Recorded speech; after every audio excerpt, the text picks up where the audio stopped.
Blessings to all viewers once again.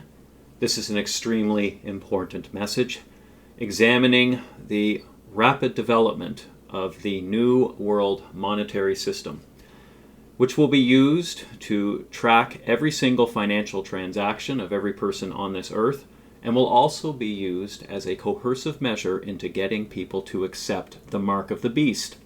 Sunday worship by law, as outlined in Revelation chapter 13. But before giving this message, I would like to reverently pray. Most gracious and loving Heavenly Father, I come before you asking for your wisdom in giving this message to your people all over the world, loving Catholics and Protestants living up to the light that they have. I'm praying, Heavenly Father, also that all glory and honor be given to you through the proclamation of this message, that everything be explained clearly and succinctly in regards to the new world financial system that is being set up right under our feet. In Jesus' name I pray. Amen. And the title of this message is No Buy, No Sell Part 4. We see here a picture of President Trump signing the Genius Act into law in July of this year, 2025. Many people may not understand what happened in July of 2025 at the White House when President Trump signed the Genius Act into law. What it in fact is a Trojan horse for the development of a digital currency in America. A digital currency that will be used to trace every single financial transaction of every single person, and also be used as a coercive measure to accept the mark of the beast. Sunday worship by law. This will be explained fully in this message. But before going any further, let us read the third angel's message, Revelation chapter 14, verses 9 through 11. And the third angel followed them, saying with a loud voice, If any man worship the beast and his image, and receive his mark in his forehead or in his hand, the same shall drink of the wine of the wrath of God, which is poured out without mixture into the cup of his indignation. And he shall be tormented with fire and brimstone in the presence of the holy angels and in the presence of the Lamb. And the smoke of their torment ascendeth up forever and ever. And they have no rest day or night, who worship the beast and his image, and whosoever receiveth the mark of his name. For more information on the image of the beast and the mark of the beast, please refer to the 5-part message series on this channel, What is the Mark of the Beast? God tells us plainly through the proclamation of the third angel's message that after the close of probation, all who persist in accepting the mark of the beast will receive his wrath unmingled with mercy. This is an extremely important warning to heed. All throughout history, God has often intermingled his wrath with mercy in order to help people be reformed. But not so here. After everyone has made up their mind to accept the mark of the beast or receive the seal of the living God, those who persist in accepting the mark of the beast after the loud cry message is given will receive God's wrath unmingled with mercy. There will be no more second chances. That's why it's important to heed this warning. And that's why it's also important to understand where we are in the stream of time prophetically when it comes to the setting up of the new world monetary system. A system that will track every single financial transaction and will also be used during the mark of the beast crisis to coerce people into accepting Sunday worship by law. No more paper money. Revelation chapter 13, verses 15 to 17.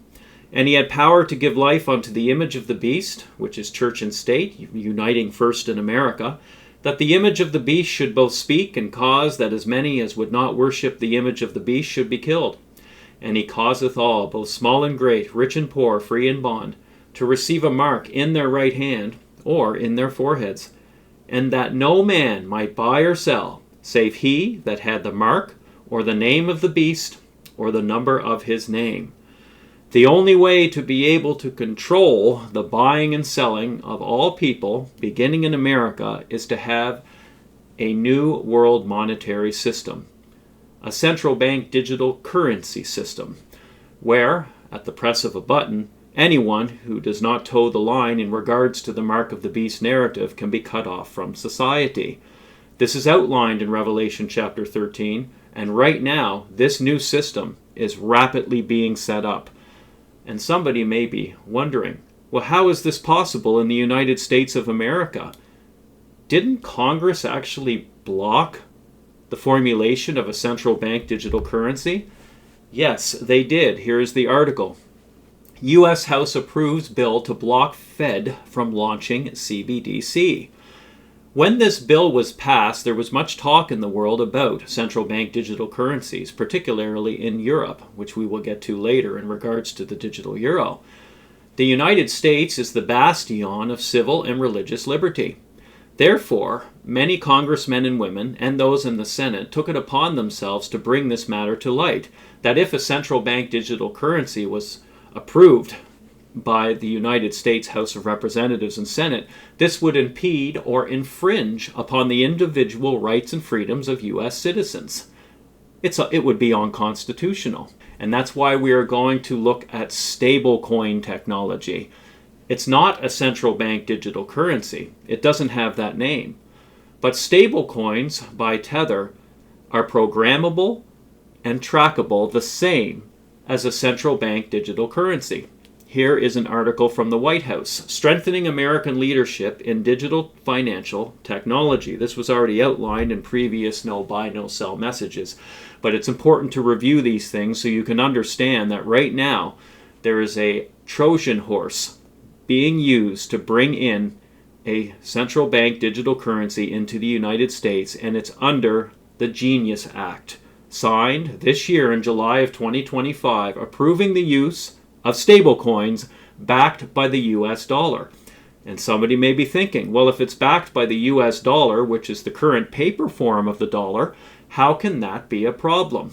When the US dollar collapses, when the fiat version of the US dollar collapses and it is no longer the world reserve currency, the stablecoin technology that has already been set up will then be backed by high liquidity assets such as gold.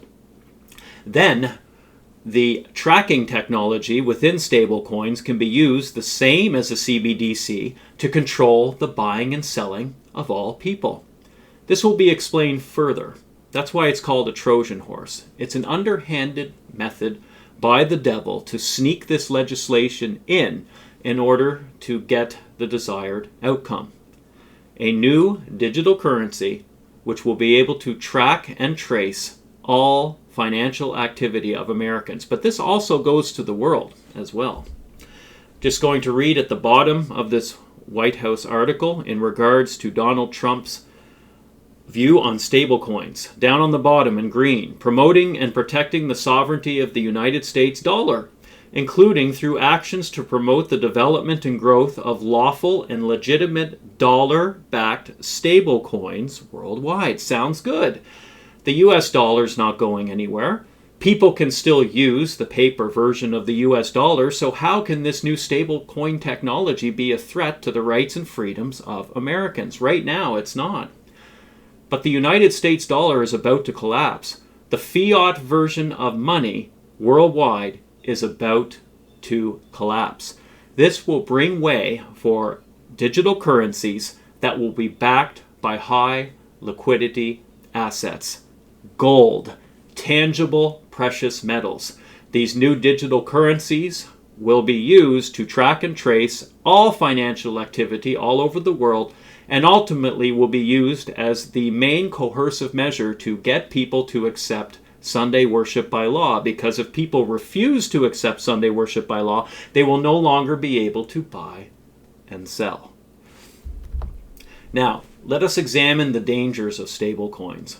Right now, the Genius Act, signed into law in July of this year, 2025, posits that this new stablecoin technology is going to take time to develop, 18 months from July 2025.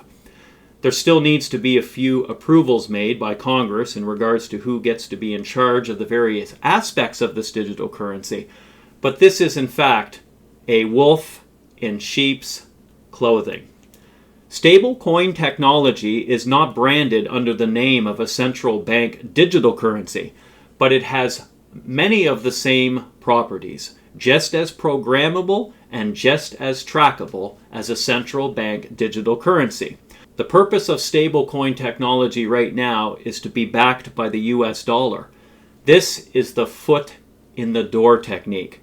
But then, after the technology has been successfully set up and the US dollar crashes as the world reserve currency in its current fiat or paper form, the existing technology will then be backed by precious metals. Here is a short video from ITM Trading in regards to stablecoins being a wolf in sheep's clothing.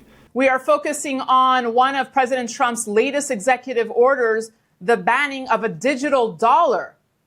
Why this 180? We're going to find out why from Matthew Piepenburg. He is my guest today. Matthew, always good to be with you. Welcome back to the show.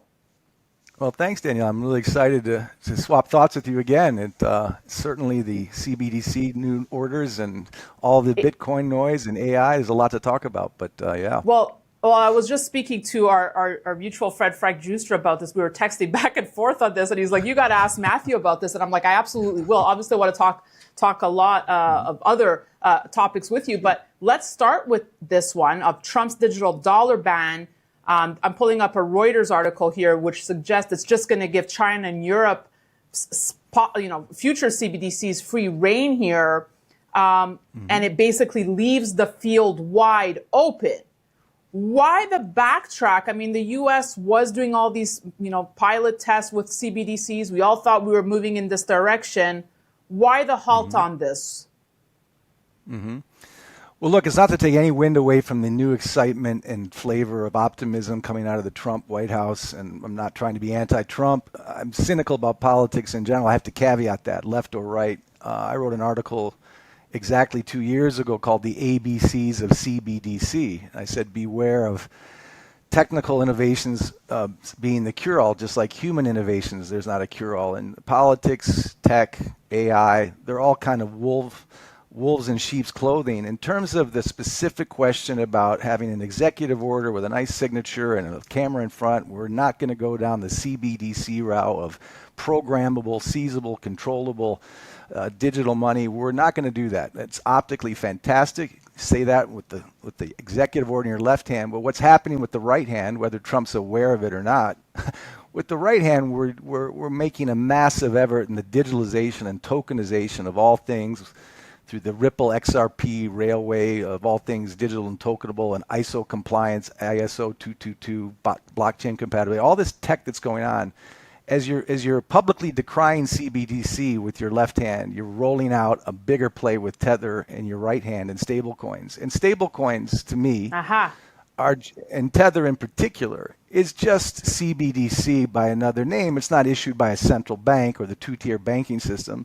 It's introduced by the libertarian liberals of Silicon Valley and the highly integrated DC military industrial complex, DC political complex, which is so techie confusing intentionally that you can mock and get rid of the CBDC headlines by saying we're never going down that route, while at the same time you're rolling out the XRP highway, the digital highway, and in particular the Tether highway, which Tether is still just CBDC by another name. It's just as programmable. It's just as seizable as a CBDC. It's just not issued by a central bank. And again, Tether is only just beginning, and XRP and these other things are only just beginning. They've been in play long before Bitcoin came out. I think that's creepy that the same NSA, Intel organizations that rolled out Ripple and the digital highway before Bitcoin was rolled out have also rolled out stable coins. And there is a direct connection between Bitcoin and Tether. There is a direct connection between the digitalization of all things and the centralization of all things. I think all of this is, again, a wolf in sheep's clothing.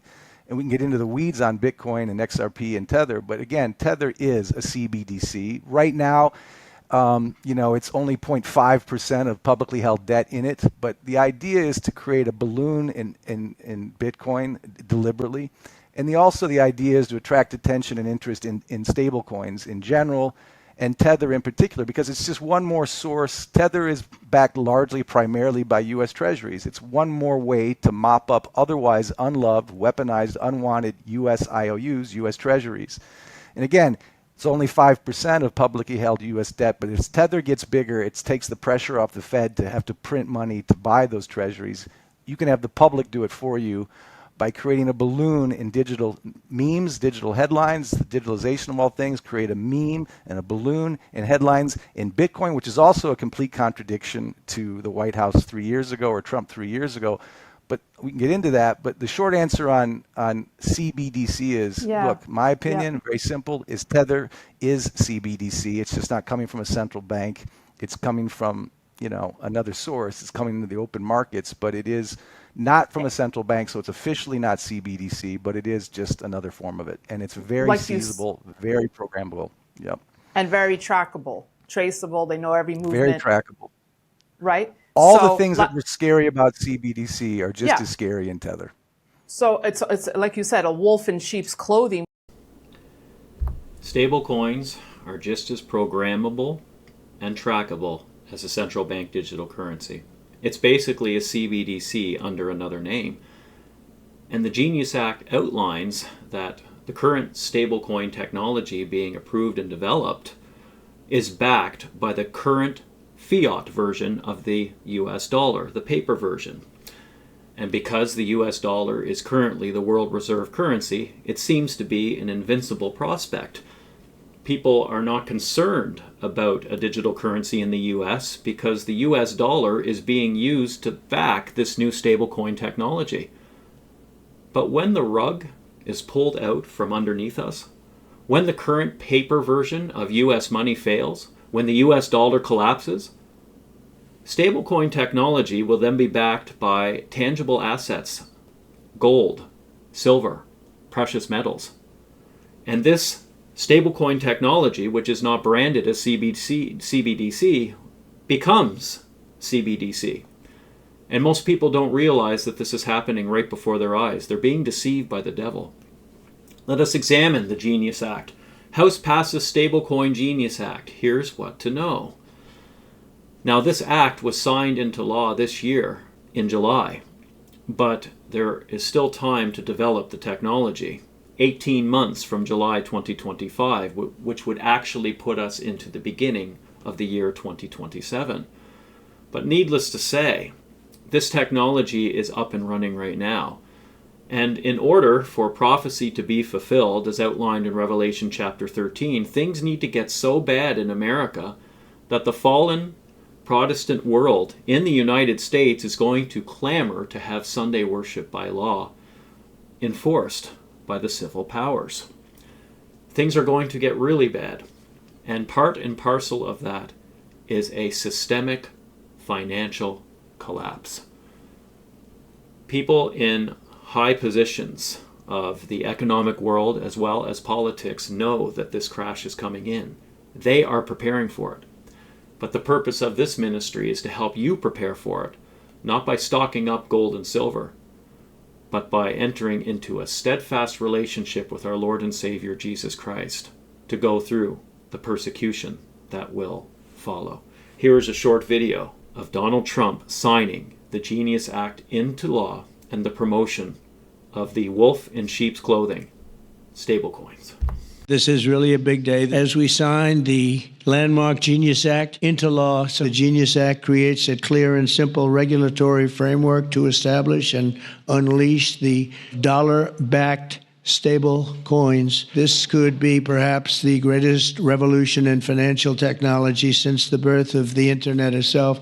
Consumers, vendors, and people all over the world will then be able to use those stable coins for ultra-low-cost transactions that are cleared and settled in a matter of seconds rather than weeks and months. It's really an amazing thing. And with the privacy, flexibility, and decentralization of cash, Genius Act provides banks, businesses, and financial institutions a framework for issuing crypto assets backed one for one with real U.S. dollars, treasury bills, and this will increase demand for U.S. treasuries, lower interest rates, and secure the dollar's status as the world's reserve currency for generations to come. It was already outlined in previous no-buy, no-sell messages that the FedNow system, which was established in the summer of 2023, is a system which settles transactions instantaneously without people having to wait to receive money in their bank account. President Trump outlined in July of 2025 that now transactions can be settled relatively quickly compared to previous methods. It sounds good. It sounds almost like direct deposit or using your debit card instead of having to carry cash around. But stablecoin technology is central bank digital currency with a different name. It has the same qualities, and when the crash occurs after the US dollar collapses, the existing stablecoin technology will be backed by tangible assets. And because things will be so bad, there won't be a solution other than what is being offered, a new digital currency system. And people will either A, clamor for this, or reluctantly accept it because there are no other options. Once the United States dollar collapses as the world reserve currency in its current fiat, aka paper form, the new world monetary system will be set up, a melting pot of digital currencies backed by precious metals. The stablecoin Trojan horse. All around the world, people are concerned about CBDCs, aka central bank digital currencies. Many members of government and citizens are protesting against the implementation of CBDCs because of huge risks, such as the abuse of power and removal of financial privacy. Satan knows that in order to control the buying and selling of all people, and also be able to cut people off if they do not accept the mark of the beast, a new programmable and trackable digital currency system must be implemented within the United States as well as the rest of the world. This new system must appear to be beneficial and non-threatening. Satan also knows that the United States of America must implement the new no-buy, no-sell system so the rest of the world will follow in enforcing the mark of the beast. There are countless members of U.S. Congress and Senate, Republican and Democrat alike, that will not vote for the implementation of a CBDC, which would violate the American Constitution and remove relative financial privacy for American citizens. Right now, the fiat version of the US dollar, aka paper money, can still be used to buy and sell privately by all Americans without government knowing every detail of financial activity, determine how much money a person can use, how much money a person can save, or what specific items people can buy. Satan has asked himself, how am I going to sneak a programmable and trackable digital currency into America, the bastion of civil and religious liberty? How am I going to deceive and bypass the hearts and minds of Congress and Senate members into accepting my master plan? After Satan consulted with his fallen angels, the plan became clear. A promise would be given to all Americans that a CBDC would never be implemented by Congress or the Federal Reserve Bank. He would also promise that the new stablecoin digital currency would be backed by the US dollar, alleviating any fears that the paper version of the dollar could not be used or become obsolete. A healthy majority of Congress, the Senate, and U.S. citizens would feel comfortable with this plan, knowing that stablecoins would not throw away American fiat currency, and at the same time would strengthen it as the world reserve currency. Still having the paper dollar in circulation would also give people peace of mind. They could still use the paper version of the dollar without the fear of losing financial privacy, or being cut off from society if their private spending habits conflicted with government mandates. Satan's been planning to crash the U.S. economy and create a new digital currency backed by gold or other tangible assets, but he knows he cannot successfully carry out this plan without a new digital currency platform already in place before the crash happens. On July 18, 2025, the first phase of this plan, the Genius Act, was signed into law by President Trump. Satan now brags before his fallen angels, "I have them duped. They believe it's only a CBDC that is programmable and trackable and a threat to the American Constitution. But they have no idea that stablecoins are also just as programmable and trackable as a CBDC. They will find out far too late after the economy crashes. They were deceived." And that's all Satan wants to do. He wants us to feel comfortable and secure until it's too late. There are other developments worldwide in regards to the implementation of a central bank digital currency, and one of the primary areas is Europe. ECB President Christine Lagarde calls the digital euro a symbol of unity and trust. There is the development right now of a digital euro in Europe. Is America going to stand by and not be the leader in the development of digital technology? Will America allow Europe to be the first to unleash their version of the central bank digital currency? Here is Christine Lagarde speaking in regards to the rapid development of the digital euro. Hello. I have good news for you on the digital euro front. Today, the Governing Council has decided to move ahead on the next and final phase of the preparatory work for the digital euro. The other good news is that on October 23rd, the European Council has asked us and all those involved to accelerate the process so that we can roll out the digital euro as early as possible. This is important because as much as banknotes will continue to circulate, we want cash to be in the form of digital euro as well, so that you can circulate banknotes and click cash with the digital euro. More work is going to be done in the next few months, and if we receive the approval by the European Parliament in the course of 26, we'll be able to pilot the digital euro as of 27. And if the pilot is conclusive and positive, it will be a formal rollout in the whole of Europe in 2029.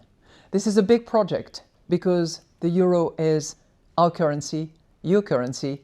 It brings us together. It's a symbol of trust in our common destiny. So off we go with the digital euro in that next and final phase of the preparation. Notice that Christine Lagarde said something similar to what President Trump said, that the rolling out of the Genius Act would have stablecoin technology backed by the US dollar. And Christine Lagarde says the same thing about the digital euro, that we will still have banknotes floating around, but it will be instantaneous because you will have the digital euro backed by fiat currency. And she also mentioned that it is awaiting legislative approval.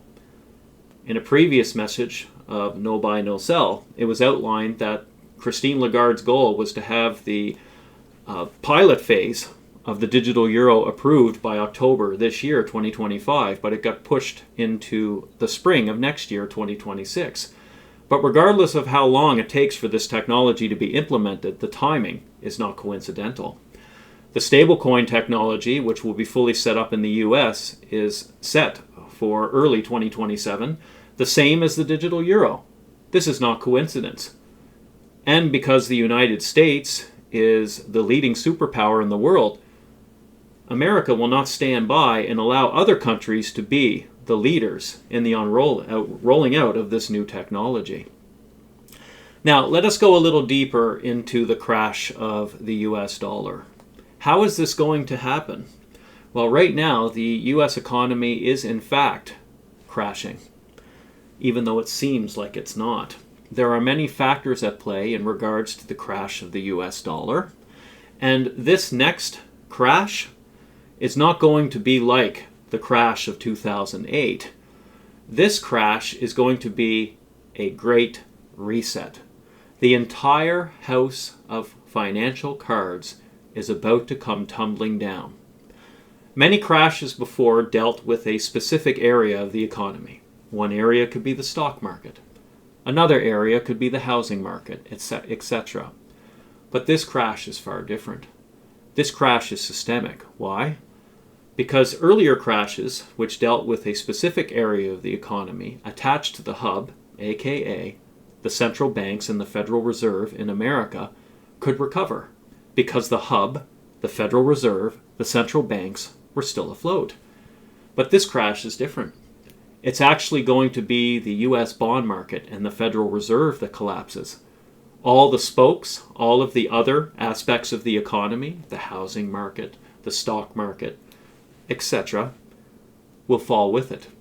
It won't be an isolated crash or an isolated area that needs recovery after all the dust settles.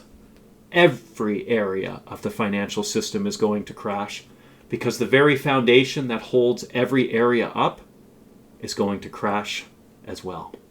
Sparks for the quickly coming financial crisis. The US dollar status as the world reserve currency is waning, losing 11% of its value so far in 2025. Billions of dollars in US treasuries are currently being dumped by powerful nations. The BRICS coalition which we will examine shortly, has already laid the foundation for their own digital currency backed by gold through their gold corridor infrastructure. The European Central Bank wants to roll out the first phase of the digital euro by 2027. Over $1 trillion in U.S. commercial real estate loans are due in 2025. Because the loan holders cannot rent out these vacant office spaces at higher interest rates, losses must occur. Hundreds of small and regional-sized banks in the U.S. will fail when these loans go belly up. The U.S. national debt has surpassed $38 trillion with a $2 trillion deficit, and interest payments on that debt around $1 trillion, exceeding the national defense budget. President Trump's tariffs are worldwide, adding to the American Consumer Price Index. Right now, massive gold runs are underway. The current revaluation of gold tells us that a financial reset is inevitable, leading to the collapse of fiat currency and the creation of gold-backed digital currencies. Stablecoins, a digital currency, can now be backed by the US dollar. This foot-in-the-door legislation leads to stablecoins being backed by gold or another asset when the US dollar crashes. Once the United States economy collapses, a new world financial system will be created, as outlined in Revelation chapter 13. God tells us that this next financial crisis will be systemic in nature, linked to civil war, climate disaster, starvation, and desperation within the United States to enforce Sunday observance by law, to bring America back to God. Please refer to the previous messages on this channel, the Image of the Beast series, the most recent being Part 5. Revelation chapter 13 highlights a dark time in America, so dark that the religious world is going to participate in a counterfeit revival to convince the U.S. government, the state power, to enforce Sunday worship by law in hopes of bringing America back to temporal prosperity. And we are now entering into the first stages leading up to Revelation chapter 13, the first stages leading up to the Civil War and the economic collapse in America. Please continue watching this channel. There will be an upcoming message, Civil War Part 1, as part of the Civil War message series. Right now, President Trump is doing everything he can to try to get the National Guard into American cities. So far, his efforts have been unsuccessful because of legal pushback. But at one point or another, this is going to happen. Now let us continue with this message. Collapsing the US dollar. How is this going to happen exactly? There are so many things going on pointing to a financial crash. But ultimately, in order for a currency reset to occur, it can't be one area of the economy that falls. The entire economy must fall, and that means that the foundation of the entire economy, the Federal Reserve Bank, the U.S. bond market, the U.S. Treasury market, must collapse. And we are actually seeing the first stages of this. Why economists are warning of another U.S. banking crisis. The mainstream media is not covering the commercial real estate crisis in the United States right now. During the COVID pandemic, many people left commercial real estate and went home to work. And after the pandemic ended, many of these vacant commercial real estate properties had no one inhabiting them. And they have gone belly up. Nobody is there anymore, and these loans, these commercial real estate loans, are due at the end of this year, 2025. They are unrealized losses on small and regional bank balance sheets. The mainstream media doesn't want you to know about this factor in the collapse of the US dollar. But here in this video, Jerome Powell, the head of the Federal Reserve, is going to tell you all about it. Chairman Powell, great to see you again. Thank you for all of your good work. I want to talk a little bit about the commercial real estate and what's happening there. The Financial Stability Oversight Council's 2023 annual report identified commercial real estate as a financial risk. And the Fed's monetary report also noted commercial real estate prices continue to decline, especially in the office, retail, and multifamily sectors. I'm especially concerned that because of the low levels of transactions in the office sector, prices have not yet fully reflected the true decline in the value. So can you expand on the emerging risks the Federal Reserve has identified in the commercial real estate market, one? And then I'm curious, can you discuss the compound risks identified in commercial real estate lending, particularly at banks with large CRE concentrations and high fractions of uninsured deposits? Sure. Let me see. I think there are just very, very few transactions in commercial real estate right now, particularly in the troubled areas. So it's not a question of prices still falling. It's a question that you don't have the kind of price discovery. You just have to assume that the prices are very low and have come down a lot. So on commercial real estate, we have a secular change in people working from home. This is one big part of it. That means that in many cities, the downtown office district is very underpopulated. There are empty buildings in many major and minor cities. It also means that all the retail that was there to service the thousands and thousands of people who work in those buildings, they're under pressure too. And banks will have made loans to many of those buildings, not all of them, but many. So this we've known for some years. And so what do? We have identified the banks that have high commercial real estate concentrations, particularly office and retail, and other ones that have been affected a lot. We identify them, and we are in dialogue with them around, do you have your arms around this problem? Do you have enough capital? Do you have enough liquidity? Do you have a plan? You're going to take losses here. Are you being truthful with yourself and with your owners? And so we've been working with them, and so for some time we've been doing that. And this is a problem that we'll be working on for years more, I'm sure. There will be bank failures, but this is not the big banks. If you look at the very big banks, it's not a first-order issue for any of the very large banks. It's more, smaller and medium-sized banks that have these issues. We're working with them. We're getting through it. I think it's manageable is the word I would use, but it's a very active thing for us and the other regulators, and it will be for some time. Jerome Powell tells you himself that there will be bank failures. But he also tells us that it won't be the large banks that are affected. It will only be the small and regional size banks. This is the centralization of wealth and power after the U.S. economy collapses. The big banks will be fine. They can absorb what is about to happen in regards to the crash, but not the small and regional size banks. The mainstream media is not covering every aspect of the collapse of the US dollar, but I pray that the Holy Spirit is impressing upon your heart and mind right now what is really happening behind the scenes. This is a controlled demolition of the US economy in order to bring forth a new world monetary system. The US debt has surpassed $38 trillion, and the current interest payments that are due on this debt surpass that of the defense budget. Although President Trump is doing everything he can to offset the deficit through tariffs or the big beautiful bill, which cuts programs to the poor, it's still not working.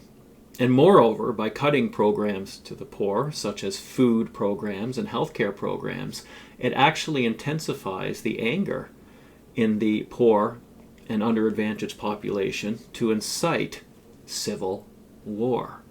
This is part and parcel of the plan. Now let us dig a little deeper into the desperation of the Federal Reserve. Banks tap Fed's standing repo facility in record numbers amid month-end pressures. On October 31st, 2025, in the middle of the night, several central banks came to the Federal Reserve demanding loans. And within the Federal Reserve, there is what is known as the repo facility, like a pawn shop. These central banks decided to bring collateral to the Federal Reserve, which are U.S. Treasury bonds, and in exchange for the collateral given, the Federal Reserve gave these banks tens of billions of dollars. But this is a problem. This tells us that the very system that we're told is stable and invincible is in fact crumbling before our very eyes. the fact that U.S. central banks had to take Federal Reserve debt in the form of U.S. Treasury bonds in order to receive debt in the form of monetary loans tells us that the United States economy is in severe trouble right now. Here's a short video to outline this. U.S. bank reserves have crashed to the lowest level in 5 years, and right on cue, the Fed has quietly stepped in with emergency lending, while also announcing the end of quantitative tightening. This isn't a coincidence, it is a coordinated effort to keep the illusion of stability alive just a little bit longer before the next crisis.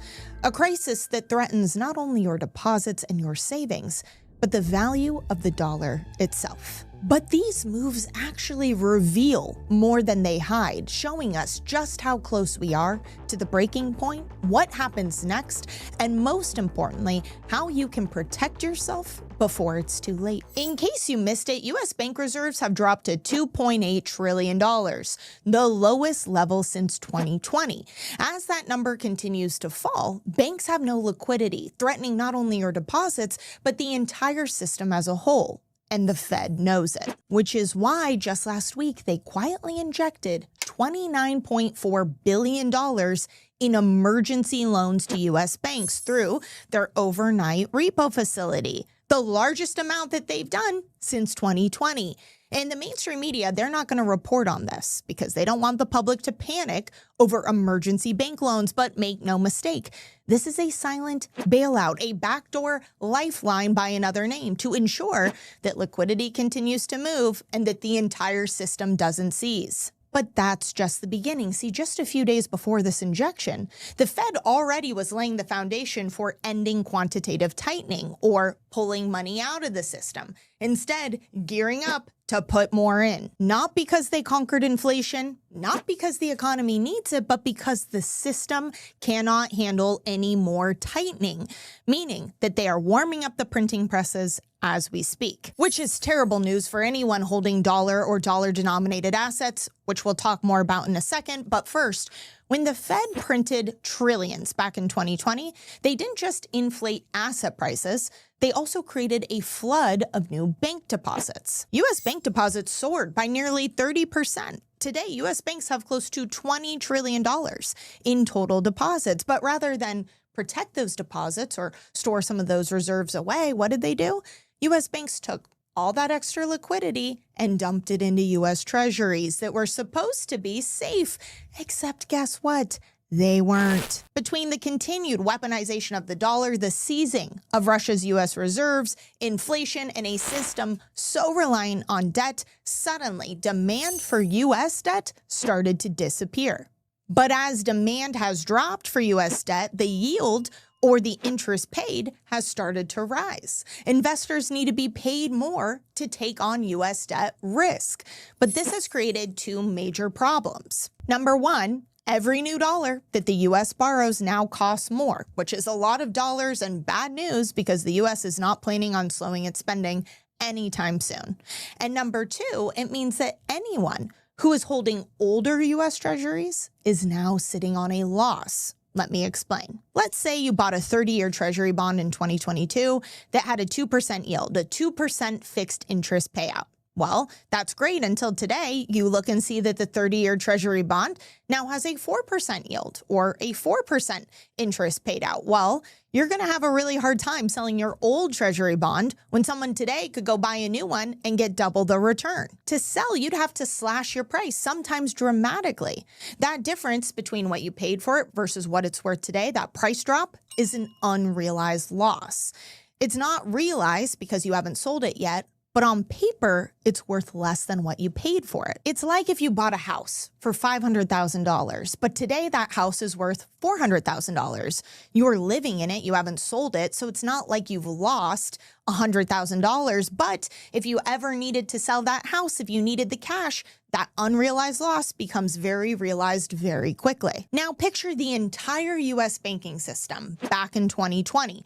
Flush with all of these deposits, they take those deposits and invest them heavily into U.S. treasuries, which at that time, the yields were far lower, meaning that today all of those treasury bonds are worth far less. That is the massive pile of unrealized losses that U.S. banks are sitting on today. But selling these bonds would expose the damage, triggering write-downs and causing panic, which is exactly what happened in now failed Silicon Valley Bank. So instead, these banks are forced to hold on to all of these bad assets without any liquidity. But it doesn't stop there. Commercial real estate is another ticking time bomb on these banks' balance sheets. You see the empty office buildings, the empty strip malls. Delinquencies are hitting record numbers. At the same time, the property values for these commercial properties are dropping. So what do banks do? They're extending and pretending the loans, but in reality, the assets themselves are worth less, meaning they have even more unrealized losses. In fact, today, U.S. banks are sitting on roughly $400 billion worth of unrealized losses, and that's just what's visible. And I'm sure someone out there is going to say, okay, so what? Haven't these banks had these unrealized losses for a while? What's different now? Because if you ask me what's different right now, it's that the Federal Reserve is showing us through their actions what we can expect to happen next. Number one, sneaky backdoor overnight emergency lending, right? A backdoor bailout by another name, just the beginning. At the same time that they are ending their quantitative tightening. This means that there is a liquidity crisis. We've known this for a while, but it is finally reaching the breaking point. They can't do anything else about it. They're going to have to print more in order to keep the system alive, which means that every single dollar in existence, your savings, your retirement, your deposits, your cash, anything out there is going to be worth less. Our purchasing power is going to continue to be stolen from us. They've already been doing it for years. Inflation has not gone away. The rate at which it's gone up has just slowed, but not for long. We can absolutely expect that rate to continue to go up. It means that your dollars are going to be worth less, while real true money, physical, tangible gold is going to be worth more. In fact, right now, there is a massive movement happening across the world, a global monetary reordering. I am calling it the Great Gold Reset, because that is exactly what is happening. Please notice that the Federal Reserve on December 1st of this year, 2025, is going to go into quantitative easing. Quantitative easing is a fancy term for a reduction in the interest rates. Quantitative tightening for the increase in interest rates. Now the Federal Reserve is in a trap. It can no longer use an increase in interest rates in order to keep its asset pool stable. It has to go into quantitative easing mode. Quantitative easing, the reduction of interest rates, leads to more money printing, which leads to higher inflation, and most importantly, devalues the US dollar. This is the collapse of the US dollar. Please note that the Treasury market, the US bond market, is what keeps the Federal Reserve alive. It's basically selling debt to foreign investors. And once foreign investors no longer trust in the US dollar as the Federal Reserve currency, they will sell off their Treasury bonds. Therefore, the US debt can no longer be lent out to these investors, and the entire house of cards falls in on itself. The hub of the bicycle wheel, the Federal Reserve, which props up all areas of the economy, is about to go under, which means all the other areas of the economy attached to the Federal Reserve will go down with it. Now, there must be something else discussed in this message. The BRICS coalition. BRICS has been moving away from the US dollar for quite some time.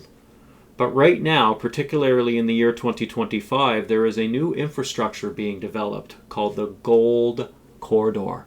China right now is offering incentives to various BRICS nations to move away from the US dollar as the traditional way of doing transactions, and to come over and trade in the yuan, backed by gold.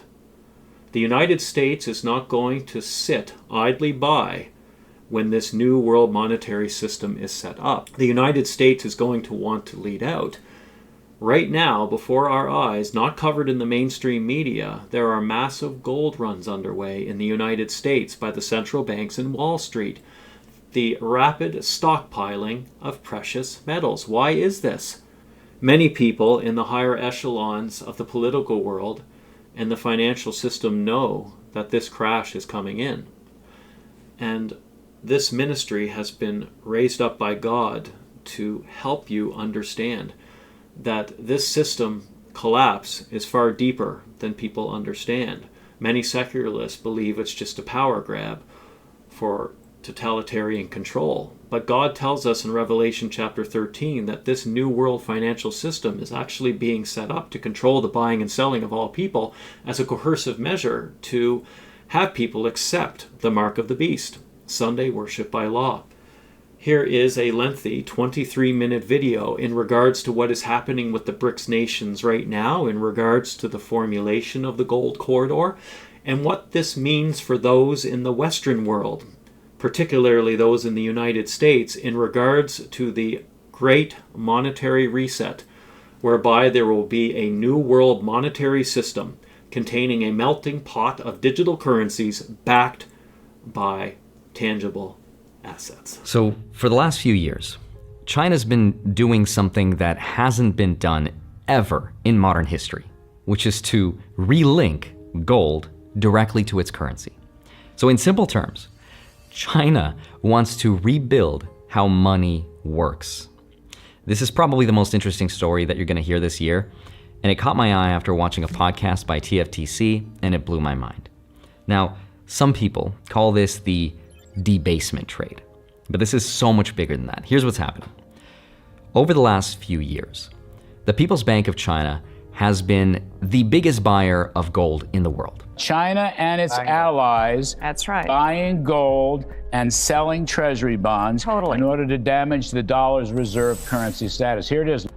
And at the same time that they've been buying, China's also built something called the Shanghai Gold Exchange, which is already the biggest physical gold marketplace in the world. They just opened a new vault in Hong Kong, and they're building what's called the Gold Corridor, which is this network of vaults across the BRICS countries. And it will allow those countries that hold the yuan to trade them in for physical gold. That gives China's currency something that the dollar lost a long, long time ago: trust, right? Because gold can't be frozen, can't be printed, it's much harder to debase, and it can't default the same way that treasuries and dollars can.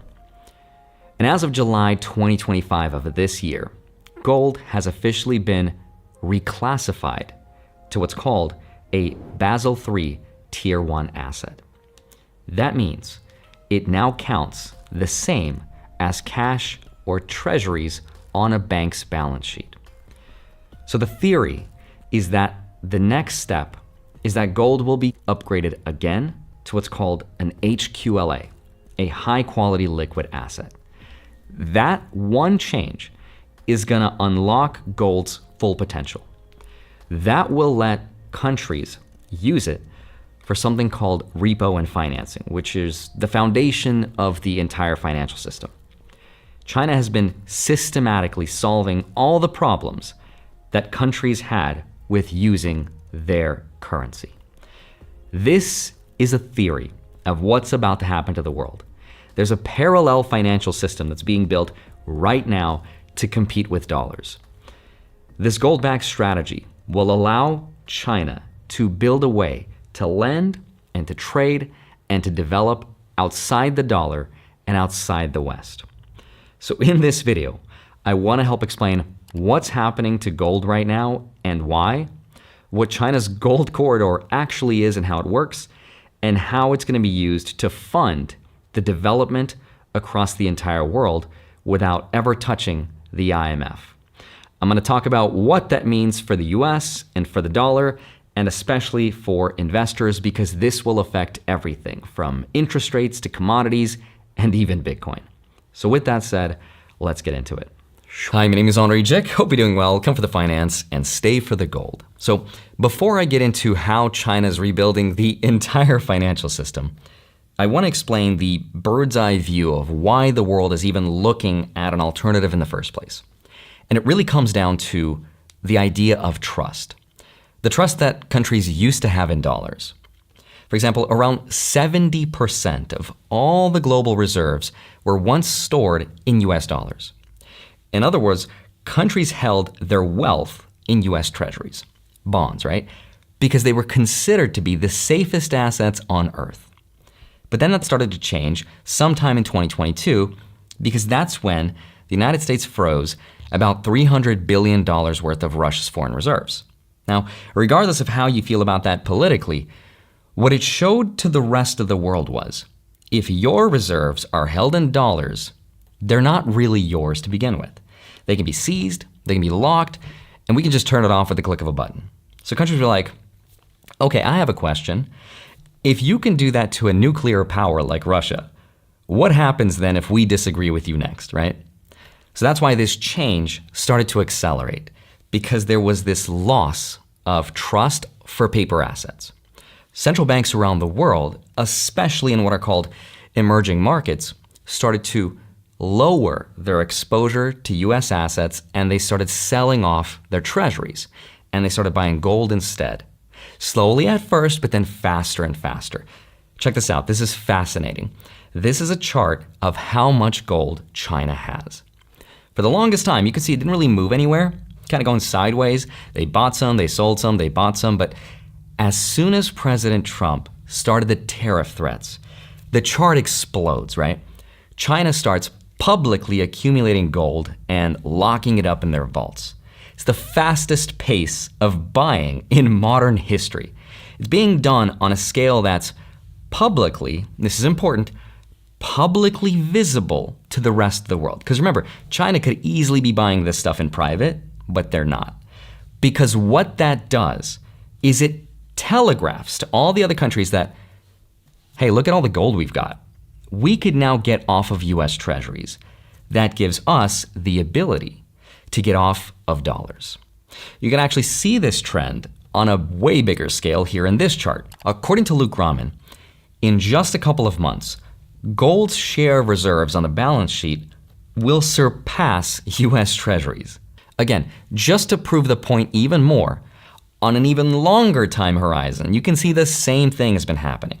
The dollar's share of global reserves have been falling to the lowest levels in decades. By the way, officially, the People's Bank of China reports that they have about 2,300 tons of gold or so. But the real number is probably way higher. Places like Bloomberg Economics and JP Morgan and the World Gold Council estimate that China probably controls closer to 3,500 to 5,000 tons when you include the gold held by state banks and sovereign funds that aren't really publicly disclosed. Okay, so hopefully I've established the point that dollar ownership is going down, gold ownership is going up. But there was another major breakthrough that happened to gold that not a lot of people know about, which is that in July of this year, it became what's called a Basel III Tier 1 asset. So here's exactly what that means. This is where it gets really interesting. So, okay, for decades, gold was actually considered what's called a Tier 3 asset under the old Basel banking rules. So what does that mean, right? Well, that meant that if a bank held, for example, let's say $1 billion worth of gold, it could only count about half of that value on its balance sheet, its piggy bank, right?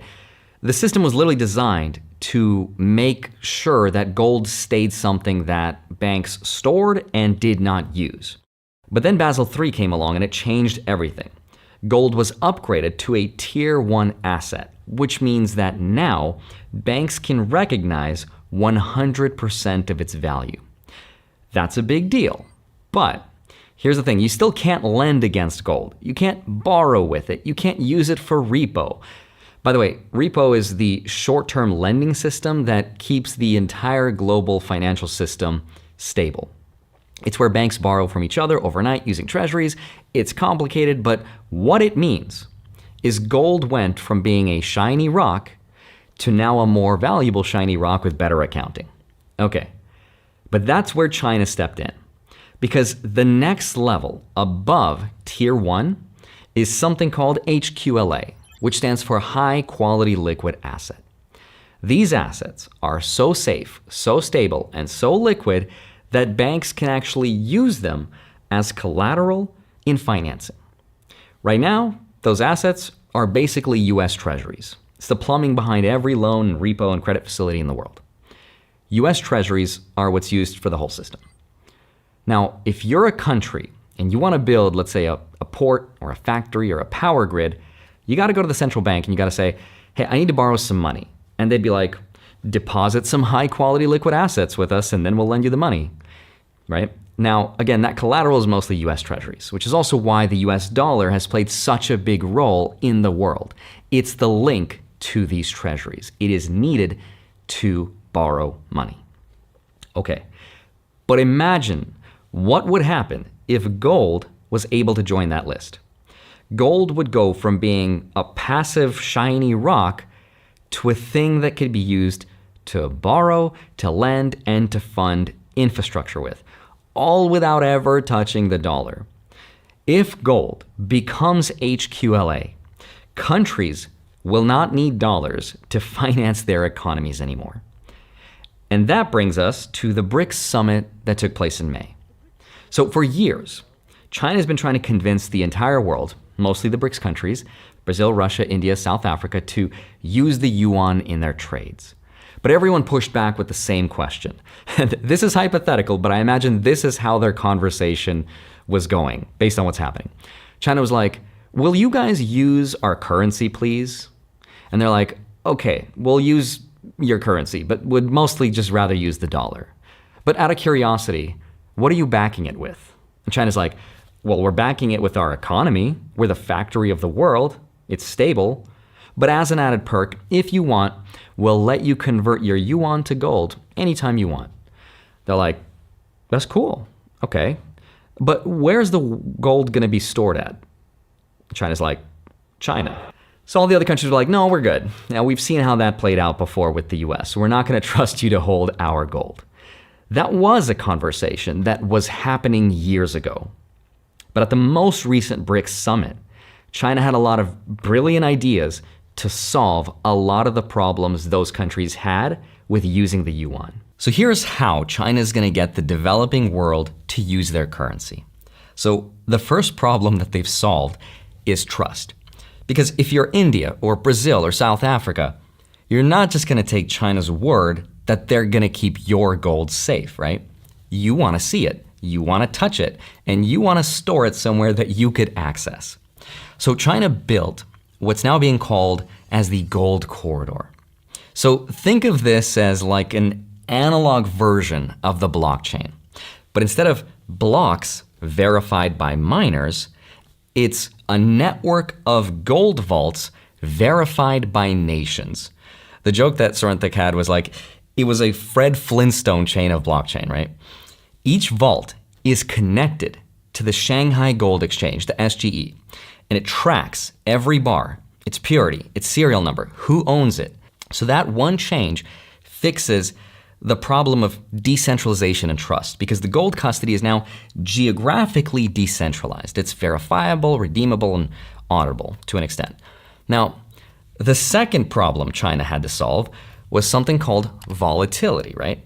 Because if you're going to use a commodity like gold as collateral for things like loans, trade, or financing, you can't have price swings every single day. You can't have something that a nation with, let's say, a ton of money could just manipulate the price of. So here's how they're going to solve that. They're solving it by using what's called a moving average to stabilize the settlement price instead of using what's called a daily price. In other words, instead of pricing gold by whatever it's worth this morning, instead they might average it out over the last 200 trading days. So whatever the price was on average over the last 200 days is the price.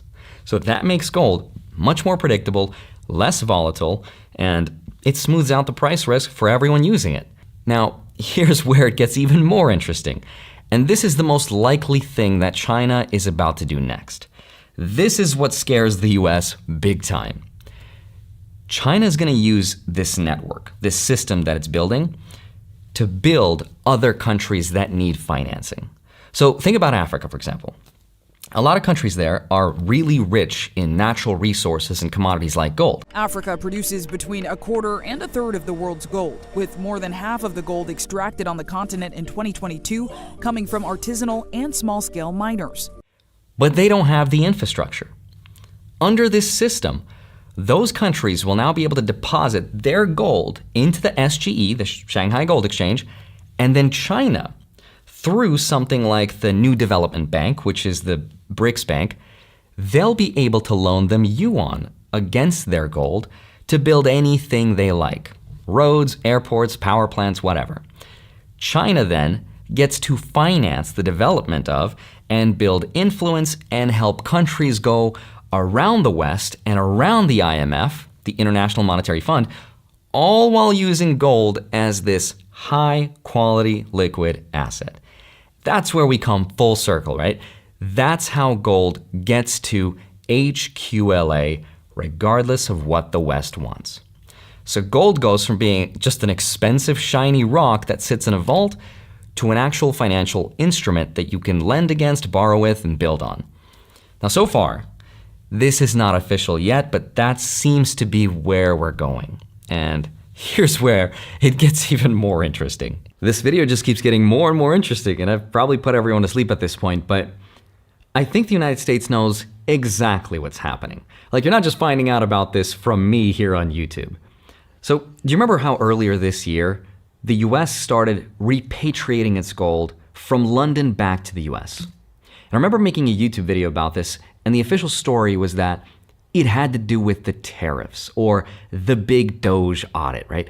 The US was calling its gold back because of the tariff trade, or it was afraid that it was gonna have a Fort Knox audit, but that never really made 100% sense to me.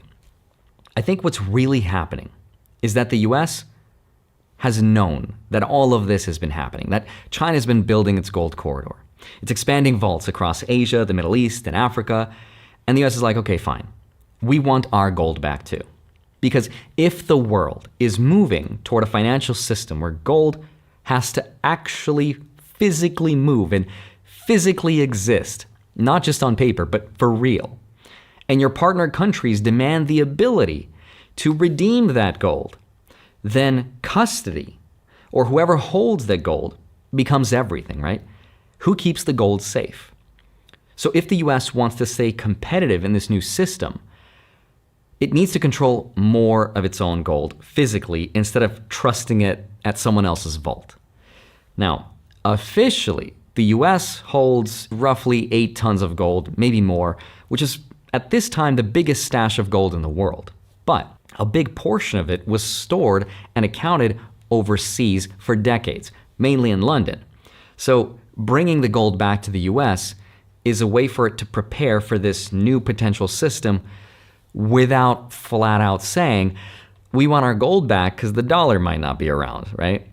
So if gold does become a high quality liquid asset, if it's allowed to be treated like treasuries, then whoever holds it physically has real collateral power to fund the rest of the developing world so that it can exert its influence on it.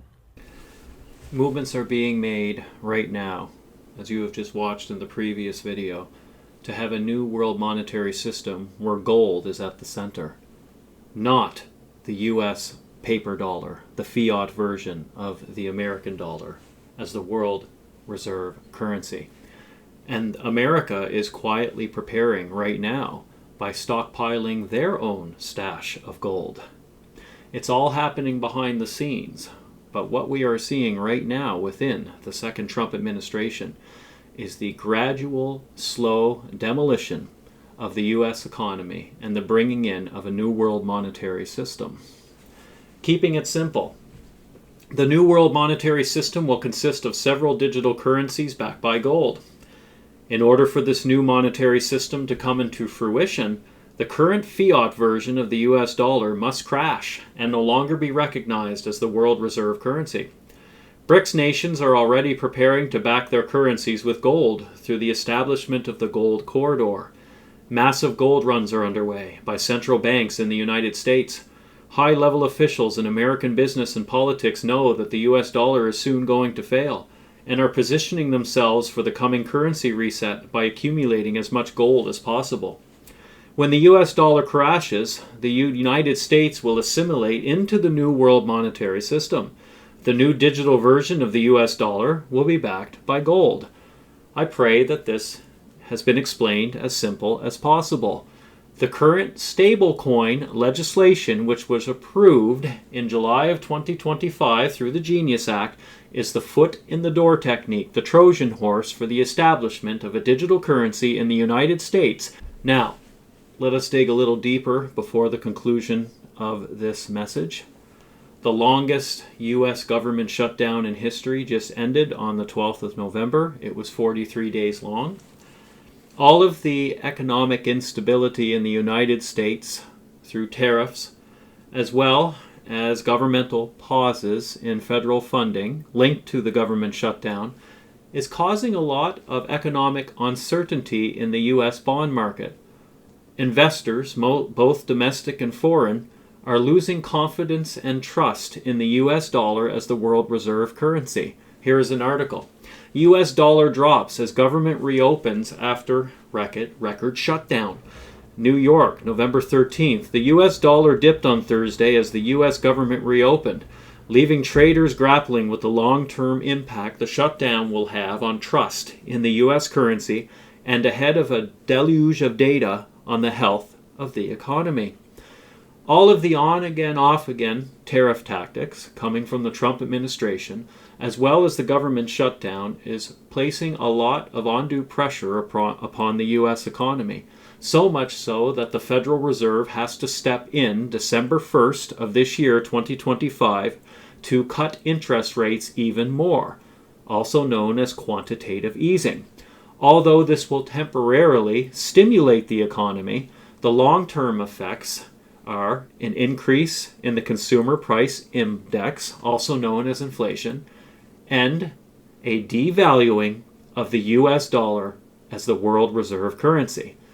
People are going to continue to distrust the holding of US treasuries as paper promises and move towards a more trustworthy system, aka a new system where tangible, high-quality, liquidity assets such as gold and silver become the center of the new system. No more paper promises. No more retaliatory measures by using the US dollar as a weapon against other countries.